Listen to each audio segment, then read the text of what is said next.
Hi everyone, I'm Solon. I'm representing the Professionalists, and this is our review of FEZ. Think of FEZ as a puppy. Adorable, approachable, simple to get along with, makes cute noises, and you can easily have an enjoyable time with it because it's so small and simple, and it's new to the wall. It's all new to the world. Oh look, the puppy gave you a hat, and now it will let you flip it over onto its back and rub its tummy. You can rub all the sides of the soft puppy if you'd like. Wait, what is this on your tummy, hidden between the folds of cute puppy skin? What are these symbols? Who put them here, and why are they here? I thought I just downloaded this puppy over my Xbox for $10. Did the makers embellish this puppy without telling me on purpose? There are more markings behind the ears. In fact, if I pet the dog backwards, a keyboard extends out of the puppy's mouth, asking for an input code. What does any of this mean? Now, as a participator in this game, I'm left with a few options. I can either enjoy my puppy for the puppy that I paid $10 for, or I can figure out what the hell any of this mad gibberish that some being of intelligent design has brought me. FEZ is obviously not a puppy. It's more like one of those Aibo robot dogs, as designed by Mark Z. Danielewski, metaphorically speaking. It looks like a normal puppy at first, but then it spirals down into a schizophrenic yet thoroughly planned out cybernetic puzzle cube in the shape of a dog. FEZ is the first production of French-Canadian indie game developers Polytron. It was in production for about 6 years, which is a very important detail as it defines the intense level of detail that this virtually handcrafted game has. It's obvious that each pixel was handcrafted, each tone in the soundscape selected specifically. Most importantly, each puzzle within a puzzle delivered by lead designer Phil Fish.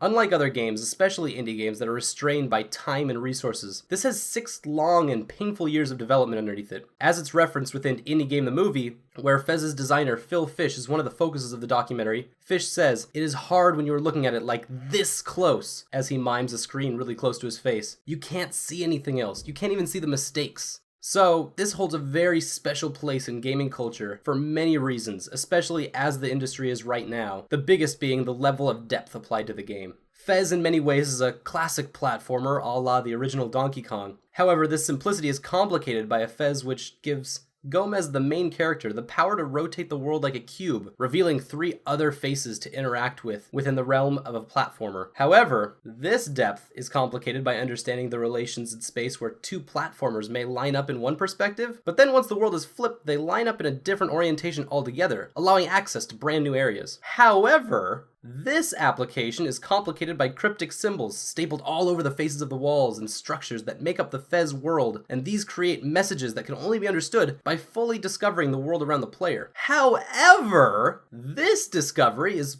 further complicated by developing the cryptic symbols into a language, thus completing the communication between the game and the player, which finally manifests itself into a solution to a secret puzzle, awarding you a secret prize, or maybe even an achievement. However, to achieve a 100% completion of the game, as defined by the game's in-game percentage, none of this is really necessary. Instead, the player is allowed to jump and spin to their heart's content without noticing any of these secret puzzles hidden throughout the game. The beauty of FEZ is how it accommodates the player. There is no pressure to solve every puzzle or do every part of the game, but if you do get swept up in decoding secret messages and decide to develop that full rapport with the game, there's enough to fully satisfy any cryptologist or computer scientist out there looking for a challenge. Here's the bottom line. FEZ, Phil Fish, Polytron, they are delivering a gaming parfait, a light, cheap, deep, and sweet delight that anyone can enjoy without judgment nor exception, and it doesn't come with any of that icky regret that an ice cream sundae or any other metaphorical frozen treat may come up with. Thank you for your time. This was Solon with the Professionalists, and happy gaming.